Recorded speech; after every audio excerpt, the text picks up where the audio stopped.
Welcome to EasyGuide.com. Today you will learn how to change shape corners in Illustrator. You may have always been wondering how designers create different styles of corners like round ones.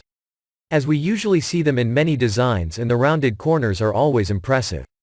Well, you can change any shape of corners into rounded ones, and you can increase or decrease the rounding as well.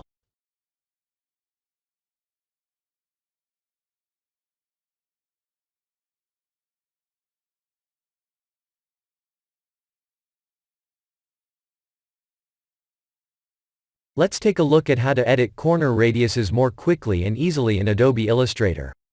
There are two steps to do that. The first is to select a shape in the corner, and you'll see these little dots. Simply click and drag towards the center with the rectangle tool as you has already selected this tool. You can also use selection or direct selection tool. You can round off the corners or make them square again. You can quickly change the radiuses of the corners by using this method.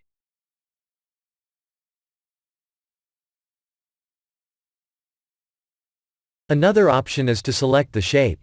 If you click on this little Shape Properties menu, it will show you the shape properties. The link can be selected and a corner radius can be set as you want. See the results. You can see this is linked. Now you can unlink them and set them to almost anything you want separately.